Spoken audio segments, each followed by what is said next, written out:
Want to start? So you want to know the terminology confusions. See, what's happening is in our language, where Vedantic terminologies are mixing, getting into the Puranic terminologies. Purana are later time. So Vedanta and Purana are getting mixed up. Okay. Purana is an informal way of communicating Vedantic truths, a story form. So now I'll try to map Purana and Vedanta so that you have a clarity. Purana is real. Purana tells about reality, but stories are not real. Yeah. So in Vedanta, there's Parabrahma. Parabrahma is Narayana in Purana. In Vedanta, who is Parabrahma is Narayana in Purana. Okay. So Narayana is graphically, pictorially depicts the Parabrahma. Graphically. Yes. Narayana is sleeping on Sheshashai, serpent. Right? And Narayana's stomach, Brahmaji, comes in the form of lotus. And Brahmaji is born. And Narayana's heart, Lakshmi is there. Right? Narayana's heart, Lakshmi is there. Sri Devi and Bhudevi are there in the heart, chest. And Narayana is ever sleeping. Narayana is sleeping on the Milky Ocean. So this is the Puranic description of Vedanta. So basically, Narayana sleeping represents the consciousness at rest. Consciousness not moving. Consciousness which never moves, or absolute consciousness which is at rest, which never moves. Okay, consciousness at rest is represented by Narayana. Okay, to show consciousness at rest in Vedanta, which is Turiya, Nirguna, Nirakara, in Purana is depicted as sleeping. Okay, so now the question will come to us: is there a person who is sleeping there, like called Narayana, or it's just the imagination? See, what happens is the truth, when it's seen through the mind, that image appears. At the mental level, in a deep meditation, the image of Narayana appears like that. So it's a vision. But that vision represents Sriman Narayana, who is formless consciousness, Nirakara, Nirguna, Paramatma. He is sleeping on a snake, Adishesha. Shesha in Kannada means, in Sanskrit means remaining. Remaining what? The karmic impressions of one kalpa, one Brahmaji's lifetime, entire karmic impressions of all the jivas is bundled together. Okay, it's called Sanchita Karma of all living beings. So the Sanchita Karma gets accumulated. Okay, it is useful for next creation. So that accumulated karma is he sleeping on that. Okay, and the karma is like a serpent, because karma cannot be dormant, it will just come up. So it's a serpent. So he is resting on the serpent called karma. And then Lakshmi is in his heart. Lakshmi means Laksham. Laksham means everybody is getting attracted by that. Lakshmi is Adimaya. She appears as Prakriti, nature. Okay. In the dormant condition, she is called Adimaya, Adi Parashakti. In the manifest condition, she is called Prakriti, universe. So Sriman Narayana has dream. In the dream of Narayana, infinite universes are born. Infinite universes are born, dissolved in his dream of Narayana. Billions and trillions of galaxies are born. Right? So the dream of Narayana is nothing but Lakshmi appearing. And in the dream, whatever Narayana appears, everything is Narayana only. Star is Narayana, moon is Narayana. You are also appearance of character appearing in Narayana's dream. We are all dream characters appearing in Narayana. Our body is nothing but dream appearing in Paramatma. It's not your body. Using of some of the Sanchita Karma. Some Sanchita Karma projects it. Okay. So Narayana stomach, Brahma is born. See, the Udara, stomach is a place child born. So deep inside Narayana Dasa, the Brahmaji manifests in the form of Chaturmukha. So Chaturmukha Brahma is son of Narayana. These are all Vedantic terminology. What you call as Puranic description. Creator Brahma, right? Yeah. In Vedanta, the creator Brahma is actually called Mahat Tattva, universal intelligence. The universal intelligence in Vedanta is called Mahat Tattva, is graphical representation of Brahmaji in Veda Purana, graphically. Right? Mahat Tattva is the source material for creation. Okay. So from Mahat Tattva, Satvika Ahankara, Rajasika Ahankara, Tamasika Ahankara is born. 3 gunas. Not using 3 gunas. So these 3 gunas are Brahma, Vishnu, Maheshwara. Brahmaji, Vishnu, Maheshwara in Purana. Okay. So we are mixing up, right? Brahmaji is born from Narayana, and Brahmaji creates other devatas, rishis in Purana. Right? And Vishnu takes the form for the protector. Vishnu is not born. Vishnu is Paramatma. Vishnu is the Narayana appearing in the dream to rule the dream. In your dream, there is a dream world created. Ruler of the dream world, Vishnu. Narayana does not have to move anywhere. He is sleeping. He is retired. Or Vishnu is in charge. Obviously, he is he's a protector. He is in charge. So that's why Vishnu requires a very fast vehicle. Our prime ministers and presidents have a very what you call aircraft, right? Vishnu requires a flying vehicle. The flying vehicle is called Garuda. Okay, Garuda represents universal intelligence. Why? Because the Garuda has a sharp eye, very sharp eye. The sharp eye can see. The eagle can see a prey on the ground kilometers away. Very sharp eye. So universal intellect is shown as Garuda, Vishnu Vahana. And many devatas are born. Devatas are servants of Vishnu, which are actually what we call Indra and all. They are like IAS officers ruling the world. So that's in the Purana. In Vedanta, right? These Brahma, Vishnu, Maheshwara, they are not shown as what you call as Brahma, Vishnu, Maheshwara. So they come in Purana. In Vedanta, it's called Mahat Tattva, then Ahankara, Satvika Ahankara, Rajasika Ahankara, Tamasika Ahankara. Rajasika Ahankara is Brahmaji, Satvika Ahankara is Vishnu, Tamasika Ahankara is Shiva in Purana. But in Vedanta, it's called Ahankara, ego.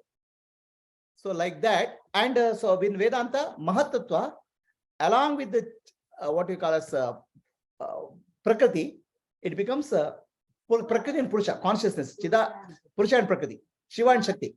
Shiva and Shakti is not a Vedantic terminology. Shiva and Shakti is Puranic terminology. Like that. Purusha Prakriti is Vedanta. Shiva and Shakti is. So Shiva and Shakti are born from Mahat Tattva. Shiva and Shakti give rise to Satvika Ahankara, Rajasika Ahankara, Tamasika Ahankara. So that's roughly mapped into Purusha and Prakriti are mapped into Purusha and Prakriti. Purusha and Prakriti exactly there's no mapping. From Mula Purusha and Prakriti, Brahma, Vishnu, Maheshwara, Sattva-guna, Rajoguna, Tamoguna are born. But Vedantic terminology and Puranic terminology should not confuse. There's a rough mapping, but exactly there's no formation. One to one. But sir, you said one time last class, I think that the Vedas are as real as you are. So they are in a loka. Right. But you are saying that story is not very confused. No. I'm saying we'll come to that, right? That question I'll answer separately. First, this is Purana and Vedanta. So Vedanta is principle. Vedanta speaks about principle. Tattva. Parabrahma Tattva. Vishnu Tattva. What is it? Ishwara. So in Vedanta, Vishnu is nothing but Ishwara, ruler. Ishwara in Vedanta becomes Brahma, Vishnu, Maheshwara in Purana. Okay. So Purana, Vedanta is more like a pure science. Purana is like more like a applied teaching. So for applied teaching, you need a graphical image, explanations. Whereas Purana, Vedanta is more like that. Okay. All these 10 avatars of Vishnu are all in Purana, Bhagavatam, and Yeah. all. They're not there in Upanishads, Vedanta. Yeah. Next question. Okay. Yes, sir. So I'll write the question. I'll tell you. Is that answer? Does it answer your question, or something is pending? To clarify, kind of, you don't have to be hang on to this. No. Purana is helpful for us because it gives a rough mapping. Okay, because it's easier to remember images and stories compared to principle. So that way, there's a mapping is there. Okay. So is the question clear? Answered? Yeah.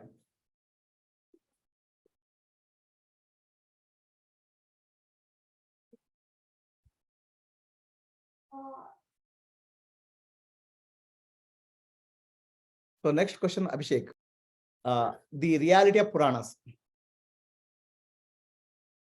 And why Purana and Vedanta? Okay, both questions I'll answer, and I'll answer your question together. So you can start. It's going on.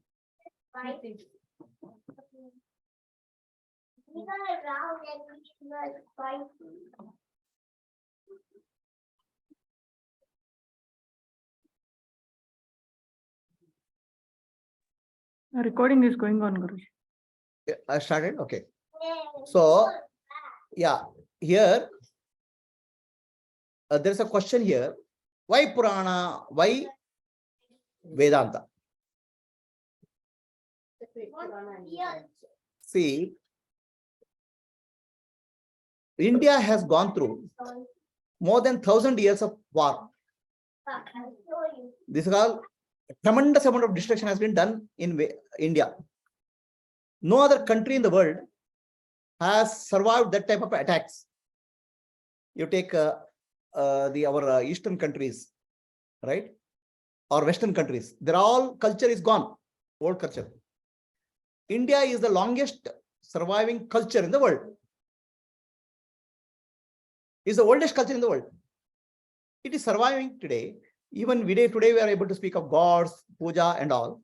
This is because of Purana. Okay. So this is this actually Purana is because of the vision of Vedavyasa Rishi. Vedavyasa Rishi 5023 years back, BC, Mahabharata war happened. Mahabharata was world war at that time. It's practically world war. Many countries participated. Much more destruction than the actual world war which happened in World War II and World War III. Whole lot of population got wiped out. Okay. Today's Afghanistan, maybe Iran, this side, many eastern sides of many countries, many warriors participated in the war. It was a tremendous war, big war, and very powerful weapons, possibly equivalent of nuclear weapons, were used. So now in this war, Vedavyasa Rishi saw that it's a total destruction of the world. So he wanted to create an education system for the future. Ultimately, education has to be preserved, otherwise whole thing will go into bad shape. That's why Vedavyasa Rishi is established Jnana. In Mahabharata time, there are two avatars. One is Krishna Avatara, and there is called Vedavyasa Avatara. The purpose of Krishna Avatara is Dharma Rakshane, Dharma Samstapane, which involves war, tremendous amount of destruction. Whereas Vedavyasa Rishi is more of a Jnana Samstapana, establishment of Dana.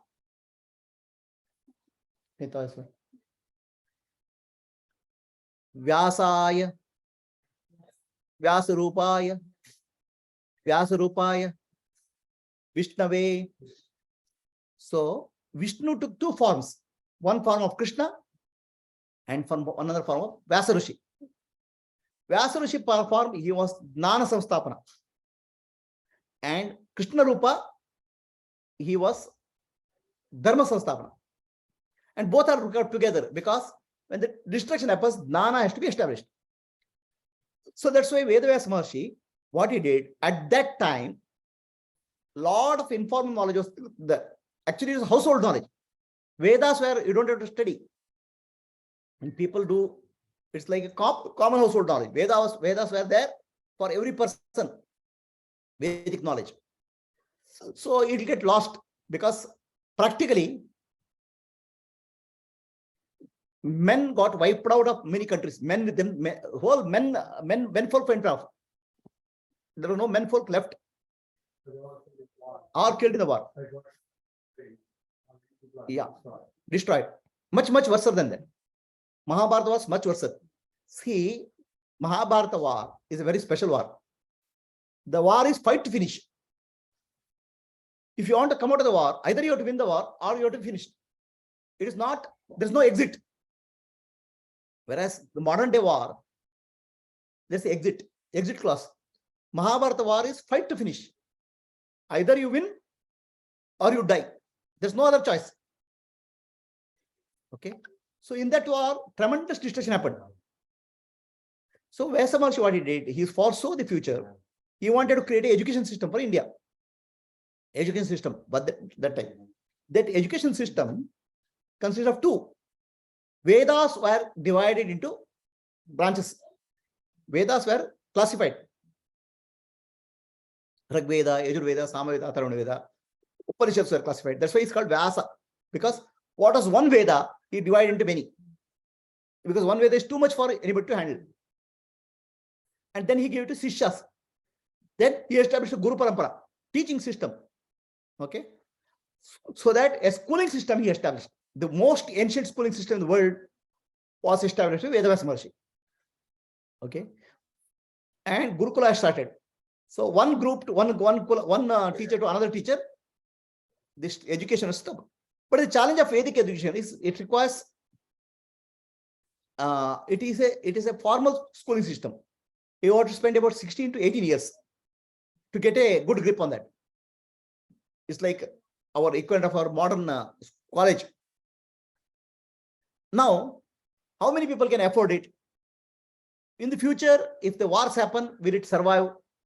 A schooling system, formal schooling system may collapse. So that's Vedavyasa Maharshi decided, created another informal schooling system. Informal. What was Vedic knowledge is translated into story form. Vedic knowledge is truth. Truth is told in the form of story and pictorial images. Now, these are not randomly created images. Shiva, Shakti, Parvati. These are images of vision. It's not artist vision. It's not human mind creation. It's a vision. Those visions he translated into Puranas, 18 Puranas. What happened? There's a formal schooling system. Those who can afford to go to formal schooling system, they can go. That's called 4 Vedas. Puranas became Panchama Veda, 5th Veda. For people who don't have the ability to go to schooling system, informal. The Panchama Veda, 5th Veda, it came in family. Grandfather telling stories to children, children telling to this thing. It became puja. So now there are two systems. One is formal education system and informal education system. Formal education system was under tremendous attack by foreigners. They attacked the education system in India because they know if India is standing today, India was actually called Sone ki Chidiya, means golden bird, most prosperous country in the world. Okay, very prosperous. It attracted people from all over the world. So if you want to capture India, soul of India, the soul of India is the education system. So they attack the education system. Wherever Gurukulas are there, they try to destroy. The students of Gurukula, they killed. The masters, gurus, they killed. University was there, Nalanda University. They burnt Nalanda University. In Nalanda University, the amount of manuscripts were there. That manuscripts, they burnt. It took 6 months to burn the manuscripts. That means the amount of wisdom which is there. It's like equivalent of today. All internet servers in the world are collapsed. Then what about data loss will happen? That's what happened that time. Today, imagine every internet server of Google and other companies, they they are not working or they are destroyed, then what happened? That happened in India. The complete knowledge base was destroyed. So formal education system was completely under attack. Then what happened? Informal education system, it came from this system, where the Puranas became informal education system. In the Puranas informal education system, the teaching happened from mother to father, the grandfather to grandchildren, grandmother to grandchildren. Like that is right. Today, if India is surviving as a civilization, it's because the informal education system brought about by Purana culture. Okay, this is the wisdom of Vedas Acharya. He created two systems, parallel systems. One is formal education system, and the informal education system. So he's actually, his vision is spans over more than 5,000 years. You tell me one education system which has survived more than 5,000 years. Vedas, sir. Okay. Huh? Genius. It's a genius. Next question. But is it real? You. Hmm? You said Prabhuji. Hmm. is it real? Like the question which I was asking. So, is the stories of Purana real? Is the vision real? Are there gods and goddesses of like that? Guruji, Huh? yeah, same question. So you said Vedas are depicted as stories. So the Mhm. Shiva, Vishnu, Parvati, they're all called as Puranic gods. Mhm. Are they real? So that is next question I'll answer. Is close this question. And also answer along with this.